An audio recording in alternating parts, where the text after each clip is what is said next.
Je vous prie d'éteindre vos téléphones portables. Cela traduit ainsi l'hommage respectueux que nous rendons aux symboles de notre association ainsi qu'à ceux qui se sont sacrifiés pour elle. La cérémonie est dirigée par Régis Guilhem, président de l'Association pour la défense des intérêts moraux et matériels des anciens détenus de l'Algérie française, ADIMAD, et de la mémoire de la résistance Algérie française, MRAF.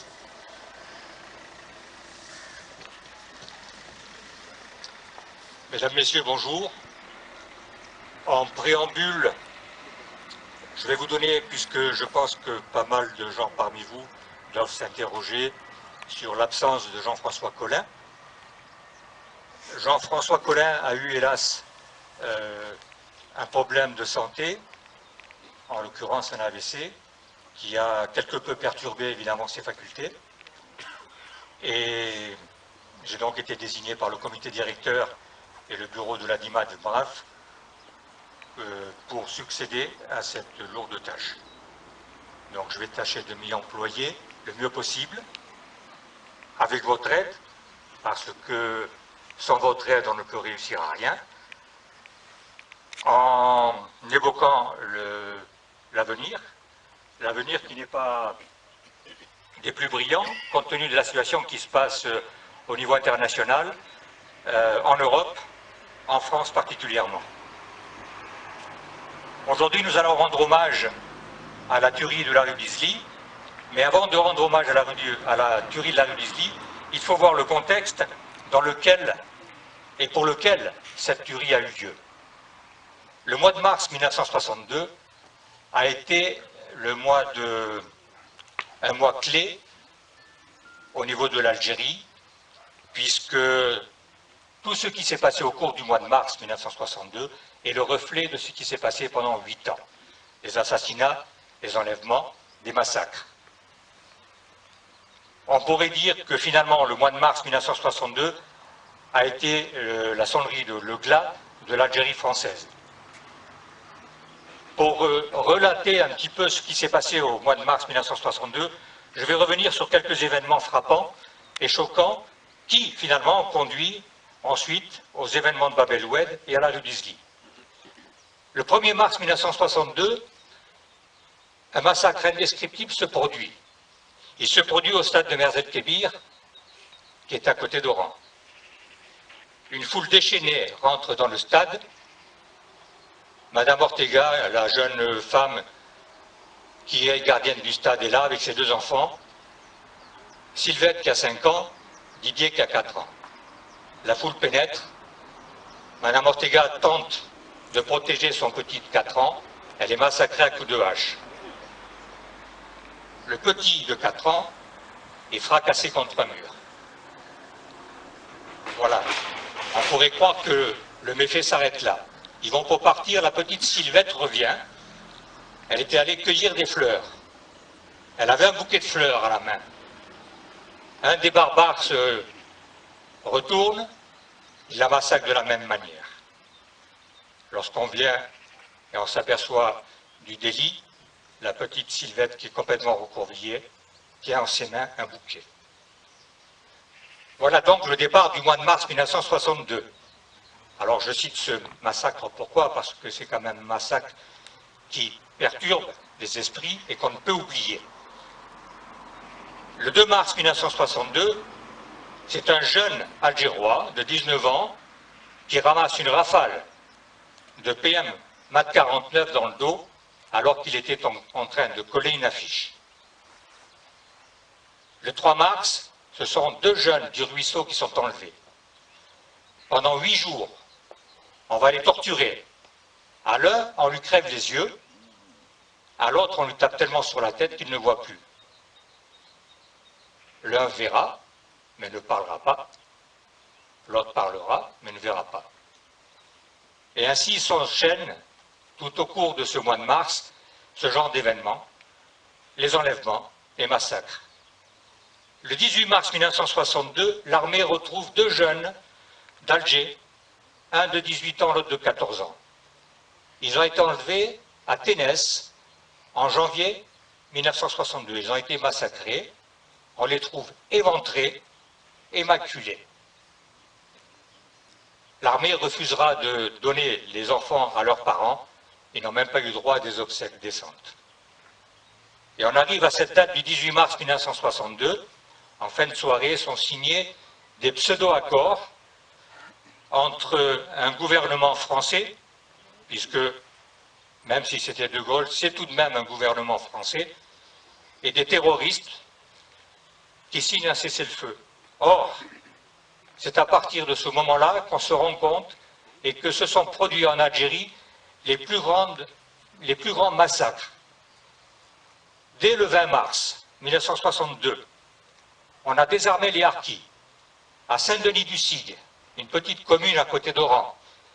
Saint-Denis-du-Sigue, le FLN fait une incursion dans le camp de harkis et massacre une cinquantaine de harkis. Voilà le déroulement et le début du cessez-le-feu, ou du prétendu cessez-le-feu. Et puis il y a Bab el-Oued, 23 mars. 23 mars commencent les événements de Bab el-Oued. Mais la ville d'Oran n'échappe pas. La ville d'Oran est également la proie de l'aviation qui tire sur la ville, la proie des chars et des gardes mobiles. Et le 25 mars 1962, une catastrophe se produit sur Oran, puisque c'est l'arrestation du général Jouot, du commandant Camelin, et de Claude Raymond Sandra, que nombre d'entre vous connaissent, qui était nommé Cléopâtre. Voilà donc, mes amis, ce qui s'est passé au mois de mars. Ce qui me fait dire effectivement que ça a sonné le glas de l'Algérie française. À partir de là, les événements se sont précipités sur Alger, et je vais laisser la parole à Martine Di Giacomo, qui est la déléguée officielle d'Adimad, pour vous relater ces événements tragiques. Je vous remercie d'une part de votre présence, je remercie toutes les associations d'être présentes, et merci. Voilà, tout simplement.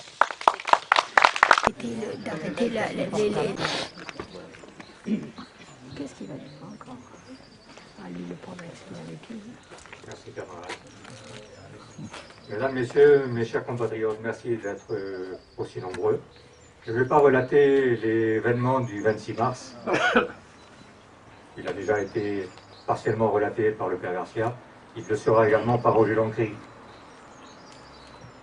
Le mois de mars est un mois significatif, et dans tout événement de tout individu, il y a ce que l'on appelle les causes à effet. Et le mois de mars est riche en événements. Aujourd'hui, les médias diraient que tous les jours, il y a eu des faits divers. Les événements d'Algérie ou la guerre d'Algérie a démarré le 31 octobre 1954, et pendant 7 ans et demi pour arriver au mois de mars, il y a eu quotidiennement des meurtres, des assassinats, enfin bon. El Alia, par exemple, qui était soulevé, Melouza, et on arrive au mois de mars. Le mois de mars est le mois le plus catastrophique, dirais-je, car il a conditionné tout ce qui s'est produit en amont. Ça a démarré le 1er mars 1962 à Merzet-Kébir. Il était 14h30, ce 1er mars 1962, lorsqu'une foule déchaînée, comme certains d'entre vous ont dû les voir, s'est précipitée dans le stade de Merzet-Kébir, où était Madame Ortega, qui était la femme du concierge du stade, et ses deux petits-enfants, André, 4 ans, et Sylvette, 5 ans. La foule s'est précipitée avec des haches, des couteaux. Ils ont massacré Madame Ortega, qui a essayé, tant bien que mal, de protéger son petit. Elle n'y est pas parvenue. Le petit a été écrasé contre un mur. Il a eu la tête éclatée. La petite, si vous permettez, la petite qui revenait d'avoir ramassé des fleurs, les barbares partaient, parce qu'il n'y a pas d'autre dénomination, ça s'appelle des barbares. Les barbares partaient, puis un s'est aperçu que cette petite arrivait avec ce bouquet de fleurs à la main. Ils n'ont pas fait de cadeau. Ils l'ont fracassé contre un mur également. Quand les secours sont arrivés, la petite était toute recroquevillée et elle tenait encore dans sa main le bouquet de fleurs. Voilà comment a débuté le 1er mars, ou le mois de mars 1962. À partir de là, on a commencé à avoir des enlèvements un peu partout, et évidemment, les premiers enlevés, c'était les jeunes filles et les jeunes femmes, qui plus tard ont servi dans les bordels algériens, et puis les jeunes gens, parce que les jeunes gens pouvaient effectivement faire face et faire front, donc on les enlevait. Le 7 mars, il y a eu une reprise de négociations entre les pouvoirs gaullistes et les terroristes du FLN. Ces négociations avaient été interrompues 3 semaines ou un mois à peu près avant, aux Rousses. Elles ont repris. À partir du 7 mars, on avait une recrudescence de combats à la frontière particulièrement tunisienne, où les armées qui étaient retranchées en Tunisie essayaient de rentrer. Et puis les assassinats, bien entendu, ont continué. Pour tout le mois de mars, on a relevé 637 attentats qui ont fait plus de 500 morts et 900 blessés. Vous faites le compte, 500 puis 900, 1400 sur 30 jours. On voit ce qui s'est passé au mois de mars 1962. À partir du 13 mars 1962, le général Félon, dont j'éviterai de porter le nom, a donné ordre à Mesmer et aux troupes d'Oran et à l'aviation de tirer sur tout individu qui était sur les terrasses du centre-ville d'Oran. C'est la première fois dans l'histoire qu'une armée française tirait sur les Français, qui n'avaient rien fait, puisque sur les terrasses, certains le savent, les dames allaient étendre leur linge. Donc ce n'étaient pas des terroristes. Mais ça a évité aux membres de l'OAS qui détenaient le centre d'Oran de ne rien pouvoir faire. Et puis on arrive à cette date honteuse du 18 mars 1962. Parce que les accords d'Évian, contrairement à ce que tout le monde dit, n'ont pas été signés le 19 mars, mais le 18 mars au soir, pour prendre effet le 19 mars 1962.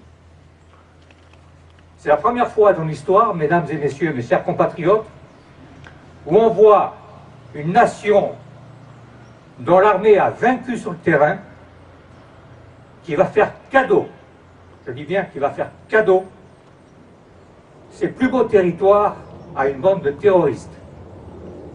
À une bande de terroristes qui n'est pas reconnue de surcroît par les combattants de l'intérieur. Voilà. Merci au grand Félon également, qui nous a vendus. Ce grand Félon, d'ailleurs, je voudrais citer la parole d'un éminent journaliste politologue, en la personne de M. Duhamel, qui, lors d'une interview, lorsqu'on lui a posé la question, selon vous, quel est le plus grand traître de l'histoire, M. Duhamel, qui est quand même un personnage éminent du journalisme, a répondu tac au tac, sans hésitation, le général de Gaulle. Eh oui, le général de Gaulle. Aujourd'hui, les Français adulent. On se demande pourquoi. Ils ne doivent pas bien connaître l'histoire du général de Gaulle, qui est un félon du début à la fin. Voilà. Qui n'a fait que des promesses et qui a trahi. Qui mériterait d'ailleurs de passer en tribunal. Mais il est mort. Bon. Et à partir du mois de mars, M. Mesmer, sous les ordres toujours du grand général, a donné ordre à tous les officiers de partout de désarmer les Harkis et les Moghzani. Ainsi, 150 ou 200 000 Harkis ont été laissés à la vindicte des terroristes. Des terroristes et de la population. Parce que la population musulmane qui était dans l'expectative, dont nombreux étaient ceux qui étaient pour l'Algérie française, dès lors où ils ont su que l'Algérie serait indépendante, il a fallu qu'ils se rachètent. Et ce sont eux qui ont fait le plus grand et les plus grands massacres. Le massacre d'Oran, par exemple, est dû justement à la population qu'il fallait se racheter. Ils ont du reste été appelés par leurs compatriotes les Martiens, c'est pas pour rien. C'est parce que, effectivement, on a vu des massacres d'un peu partout, notamment à Saint-Denis du Cid, une petite commune à côté d'Oran, où les Harkis ont été massacrés par le FLN, les Harkis désarmés. Une centaine de morts sur le terrain. Le mois de mars va s'achever. Le 23 mars, le père Garcia le citait, l'OAS a interdit à Bab el-Oued l'entrée de l'armée. À 7 h du matin, une patrouille de l'armée française, des coloniaux, est rentrée dans Bab el-Oued. Un commando OAS les a encerclés, leur a pris les armes. Il n'y a pas eu de problème. À 9 h, une nouvelle patrouille est rentrée. Et là, il y a eu le drame. Une culasse a claqué. Pour les gens qui ont fait l'armée, ils savent ce que ça veut dire. Quand une culasse claque, ça veut dire qu'en arme, la fusillade a éclaté, avec toutes les conséquences que ça comporte. Il faut savoir, le père Garcia le disait, 7500 appartements ont été complètement dévastés. Il y a eu des vols, des viols, parce que nos amis les gardes mobiles, les CRS, se vengeaient. Et ils se sont vengés sur une population. 15 000 personnes, je dis bien 15 000 personnes, ont été mises pendant plus de 2 semaines dans des camps. Les jeunes, de 13, 14 ans jusqu'à 70, 75, 80 ans, ont été embarqués. Et on les a relâchés 2 semaines après. Mais on ne les a pas relâchés à Bab el-Oued. Non, non. On les a relâchés près des quartiers arabes. C'était bien, comme ça permettait de les éliminer. 25 mars. Le 25 mars 1962, c'est une date également qui marque l'esprit par l'arrestation du général Jouot à Oran. Le général Jouot se fait arrêter le 25 mars 1962. Avec lui, une personne que tout le monde connaît, qui est Claude Sandra Raymond, qui nous a quittés il y a 22 ans. Voilà, je pense que Roger Lancry va vous relater de nouveau ce que fut le 26 mars. Je terminerai en disant que beaucoup disent, il faut tourner la page, beaucoup disent, la blessure est fermée. Oui, la blessure est fermée, mais la cicatrice est là. Alors j'aurais tendance à dire, n'oubliez jamais l'Algérie. Merci. Bravo.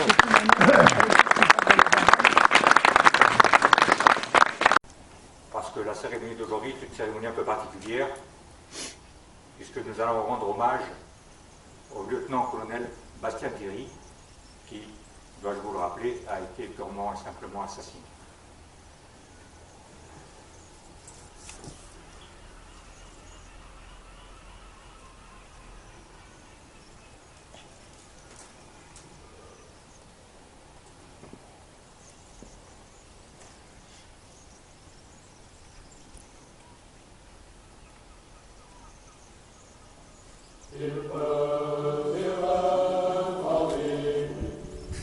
La France est là.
Il a eu lui-même des parents tués. Tout le monde peut imaginer que tout est dit sur le 5 juillet.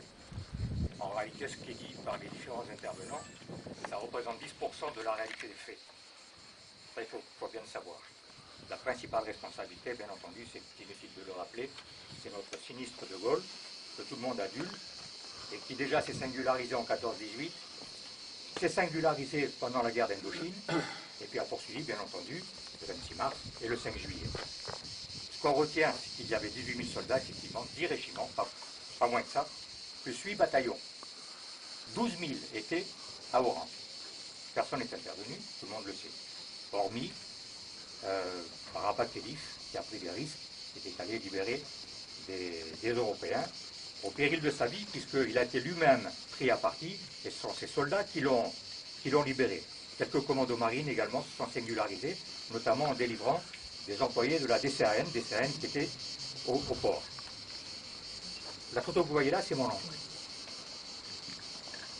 Mon oncle a été enlevé le 5 juillet. Il a laissé 6 orphelins. Voilà. Je vais vous raconter la façon dont ça s'est passé, mais il faut voir en amont ce qui s'est passé également.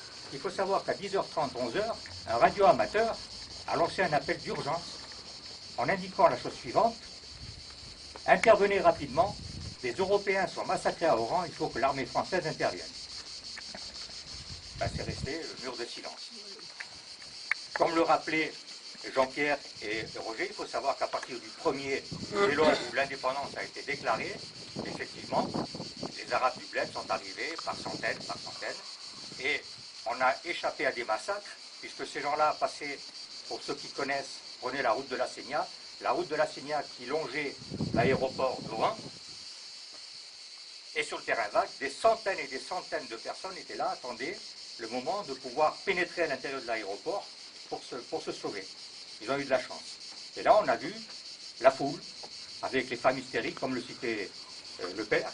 Mais ces femmes hystériques, il faut le savoir, ces femmes mauvaises que l'on voit, qui paraissent calmes, ce sont de véritables barbares. Elles se sont déjà illustrées, pour ceux qui se souviennent, au mois de mai 1956, où elles ont dépecé 21 soldats du contingent. Et il faut voir la façon dont elles s'y prennent, c'est pire que les hommes. Elles arrachent les testicules, elles coupent les ventres des femmes, c'est quelque chose d'affolant. Donc on voyait toutes ces femmes, les yeux rougis, le visage vraiment déformé par la haine. C'est elles qui ont lancé avec les enfants. Et puis on a vu, parce que là j'ai des témoignages notamment de Garcia, de 2 personnes, dont la dame est toujours suivie psychologiquement depuis 1952 ans. Et qui s'était réfugiée dans une poubelle. Et qui a vu. Et elle a vu des centaines de personnes encadrées par les Algériens et les ATO, les auxiliaires temporaires, qui partaient les mains levées. Des femmes, des enfants, des bébés, enfin des jeunes. Elle a vu une jeune fille tomber Et elle a laissé sur place, et elle a été massacrée par la foule. Mais elle a peut-être eu une belle mort, parce qu'elle aurait peut-être fini dans un bordel. Donc ça se peut faire. Je reviens à mon oncle, Guillaume Gilbert. Il habitait un quartier proche de Choupeau. Choupeau est un quartier périphérique d'Oran.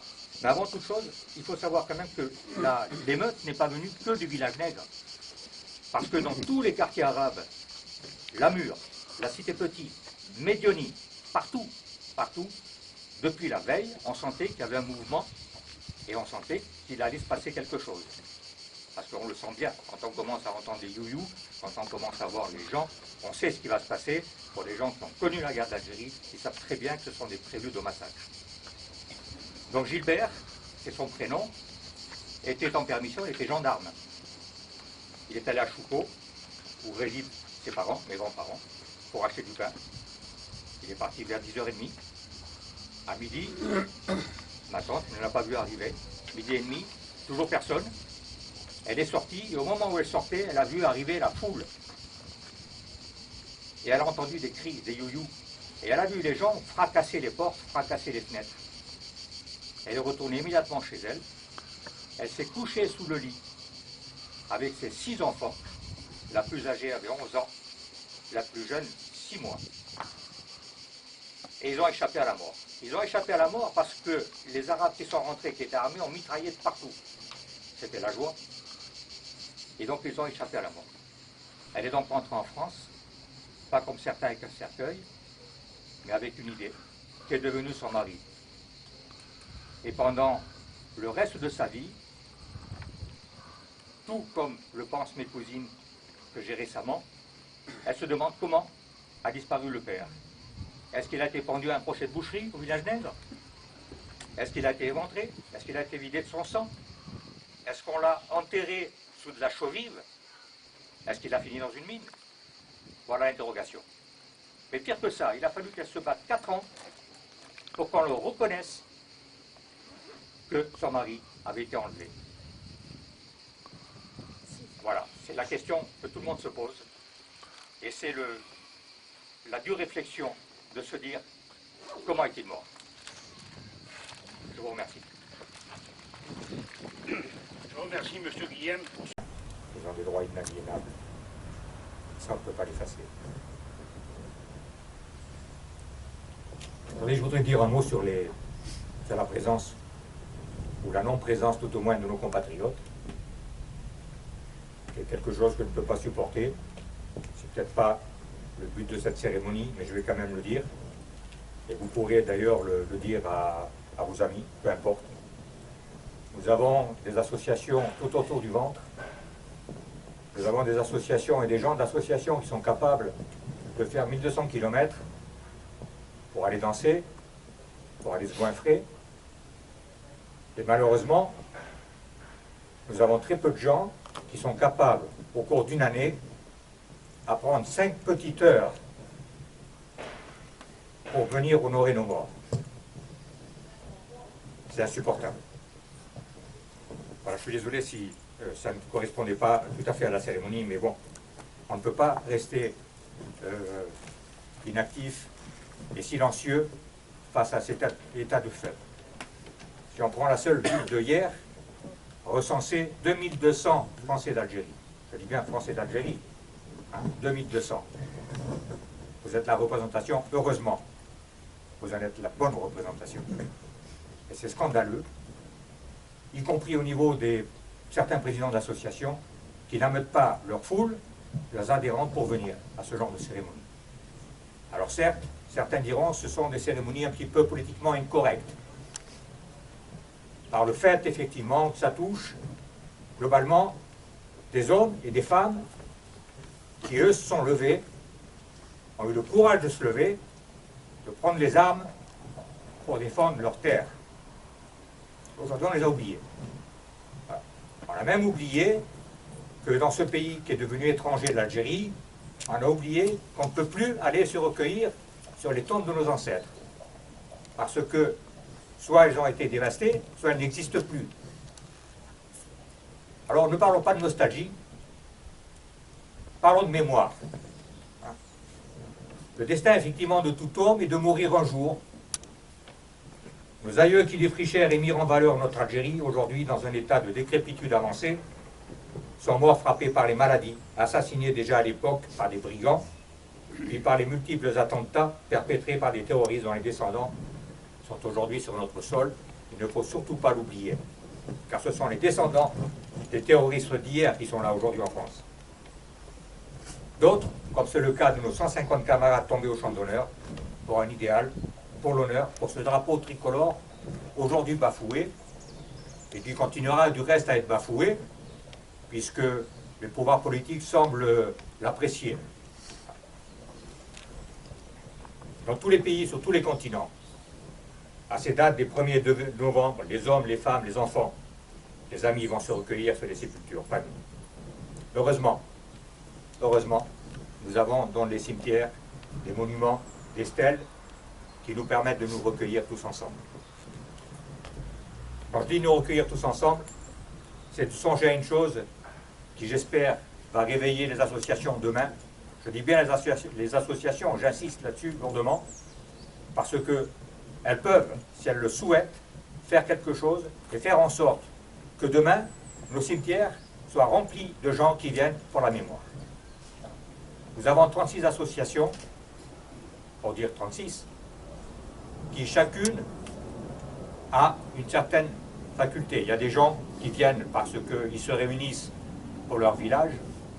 Mais ce qu'il faut savoir, c'est qu'au niveau de toutes les associations, quelles qu'elles soient, il y a un dénominateur commun, l'Algérie. Et c'est de cela qu'il faut parler, et c'est de cela qu'il faut essayer en permanence de creuser cela. Il n'y a plus de nostalgie, il y a la mémoire.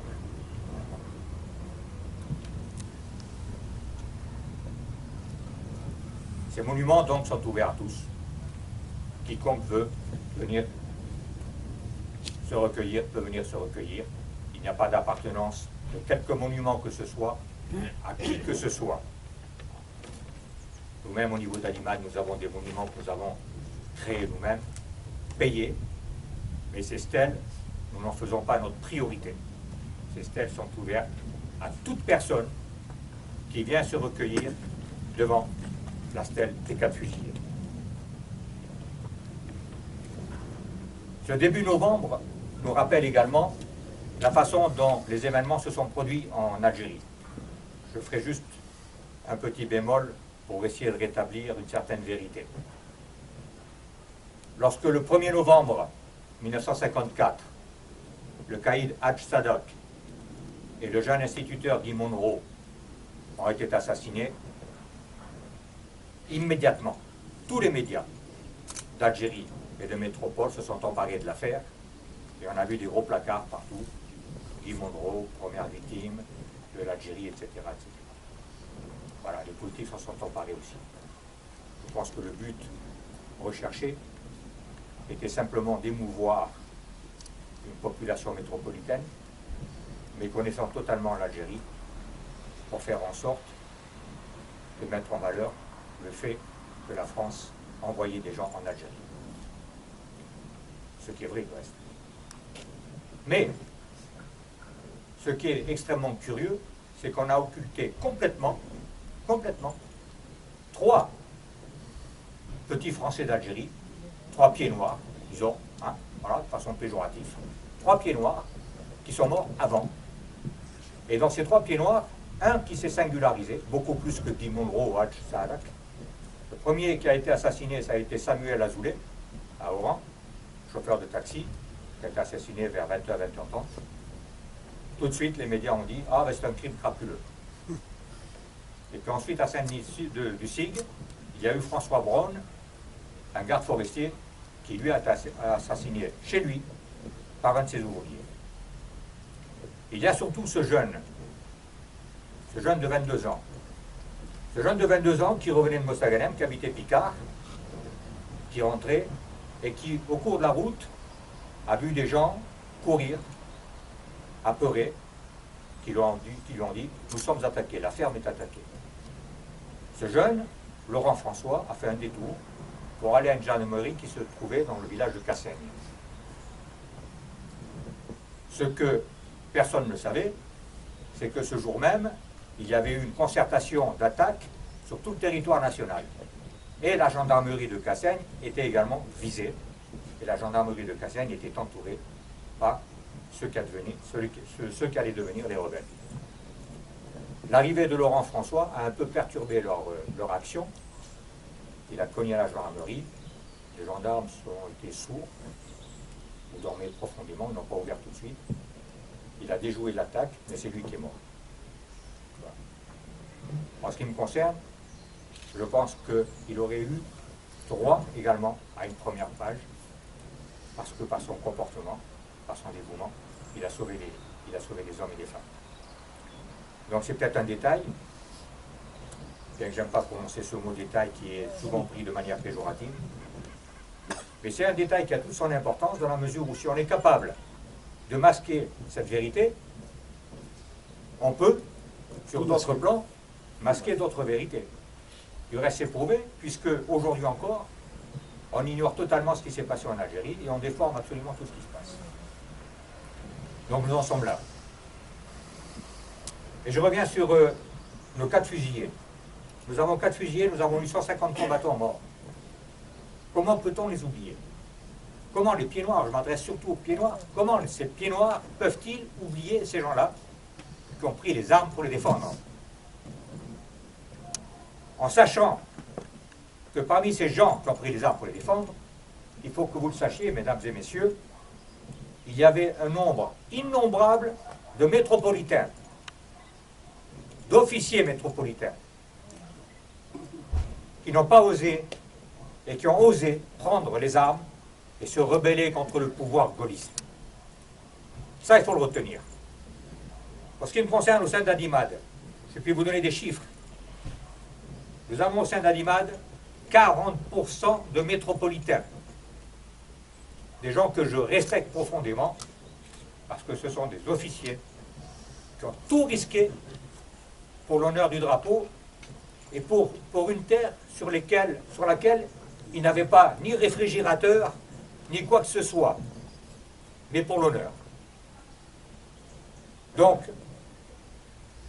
c'est en cela où j'ai, excusez-moi l'expression, la rabia, quand je vois que dans notre communauté, on n'est pas fichu de se déplacer pour honorer De Gueldre, Bastien Thierry, Defcar, Pilex. Dans ces 4 assassinés, je ne vous évoque même pas la façon dont a été assassiné le lieutenant Roger De Gueldre. Bon, un seul Français d'Algérie. Et 3 autres, métropolitains ou autrichiens. Prenons l'exemple du commandant Bazin, à qui on va rendre honneur le 7 novembre. Le commandant Bazin, qu'est-ce qu'il en avait à fiche de l'Algérie? Rien du tout, rien. Eh bien, il est parti au maquis, il a créé le maquis de Warselis, et il est mort au maquis. Donc tous ces gens-là, eh bien, sont morts finalement, je pourrais dire que le fait de ne pas venir les honorer, ils meurent une seconde fois. Et ça, ce n'est pas tolérable. Voilà, j'en ai fini. J'ose espérer que je n'ai pas été trop cinglant dans mes propos. Mais je pense qu'à un moment donné de notre vie, il faut être capable de dire ce qui se passe pour essayer de faire réagir les gens. Aujourd'hui, nous sommes dans un contexte extrêmement difficile où on se rend compte que notre culture, nos valeurs sont en train de disparaître de façon magistrale. C'est aujourd'hui où on a besoin de s'unir, et non pas de commencer à créer des États indépendantistes comme la Catalogne, la Bretagne, etc. On est là pour s'unir, nous les Occidentaux, tous les Occidentaux. Autrement, demain c'est fini. Demain l'Occident n'existe plus. Voilà. Demain, nos enfants, nos petits-enfants porteront le voile. Alors est-ce que c'est cela qu'on veut? Donc au moins qu'il y ait une réaction positive à venir honorer nos morts. J'en ai fini, je vous remercie de votre attention. D'arrêter Qu'est-ce qu'il va dire encore? Ah, lui, le pauvre, il avait tout. Merci, camarades. Mesdames, Messieurs, mes chers compatriotes, merci d'être aussi nombreux. Je ne vais pas relater l'événement du 26 mars. Il a déjà été partiellement relaté par le Père Garcia. Il le sera également par Roger Lancry. Le mois de mars est un mois significatif, et dans tout événement de tout individu, il y a ce que l'on appelle des causes à effet. Et le mois de mars est riche en événements. Aujourd'hui, les médias diraient que tous les jours, il y a eu des faits divers. Les événements d'Algérie ou la guerre d'Algérie a démarré le 31 octobre 1954, et pendant 7 ans et demi pour arriver au mois de mars, il y a eu quotidiennement des meurtres, des assassinats, enfin bon. El Alia, par exemple, qui était soulevé, Melouza. Et on arrive au mois de mars. Le mois de mars est le mois le plus catastrophique, dirais-je, car il a conditionné tout ce qui s'est produit en amont. Ça a démarré le 1er mars 1962 à Merzet-Kébir. Il était 14h30, ce 1er mars 1962, lorsqu'une foule déchaînée, comme certains d'entre vous ont dû les voir, s'est précipitée dans le stade de Merzet-Kébir, où était Madame Ortega, qui était la femme du concierge du stade, et ses 2 petits-enfants, André, 4 ans, et Sylvette, 5 ans. La foule s'est précipitée avec des haches, des couteaux. Ils ont massacré Madame Ortega, qui a essayé, tant bien que mal, de protéger son petit. Elle n'y est pas parvenue. Le petit a été écrasé contre un mur. Il a eu la tête éclatée. La petite, si vous permettez, la petite qui revenait d'avoir ramassé des fleurs, les barbares partaient, parce qu'il n'y a pas d'autre dénomination, ça s'appelle des barbares. Les barbares partaient, puis un s'est aperçu que cette petite arrivait avec ce bouquet de fleurs à la main. Oui. Ils n'ont pas fait de cadeau. Ils l'ont fracassé contre un mur également. Quand les secours sont arrivés, la petite était toute recroquevillée, et elle tenait encore dans sa main ce bouquet de fleurs. Voilà comment a débuté le 1er mars, ou le mois de mars 1962.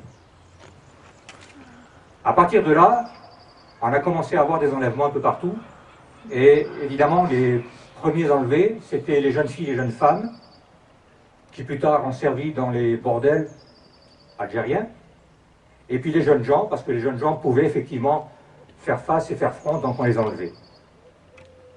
Le 7 mars, il y a eu une reprise de négociations entre les pouvoirs gaullistes et les terroristes du FLN. Ces négociations avaient été interrompues 3 semaines ou 1 mois à peu près avant, aux Rousses. Elles ont repris. À partir du 7 mars, on avait une recrudescence de combats à la frontière particulièrement tunisienne, où les armées qui étaient retranchées en Tunisie essayaient de rentrer. Et puis les assassinats, bien entendu, ont continué. Pour tout le mois de mars, on a relevé 637 attentats qui ont fait plus de 500 morts et 900 blessés. Vous faites le compte, 500, puis 900, 1400 sur 30 jours. On voit ce qui s'est passé au mois de mars 1962.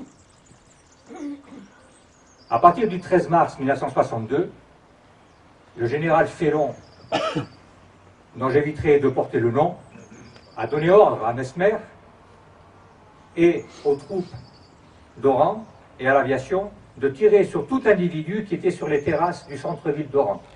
C'est la première fois dans l'histoire qu'une armée française tirait sur les Français, qui n'avaient rien fait, puisque sur les terrasses, certains le savent, les dames allaient étendre leur linge. Donc ce n'étaient pas des terroristes. Mais ça a évité aux membres de l'OAS qui détenaient le centre d'Oran de ne rien pouvoir faire. Et puis on arrive à cette date honteuse du 18 mars 1962. Parce que les accords d'Évian, contrairement à ce que tout le monde dit, n'ont pas été signés le 19 mars, mais le 18 mars au soir, pour prendre effet le 19 mars 1962. C'est la première fois dans l'histoire, mesdames et messieurs, mes chers compatriotes, où on voit une nation dont l'armée a vaincu sur le terrain, qui va faire cadeau, je dis bien qui va faire cadeau, ses plus beaux territoires à une bande de terroristes.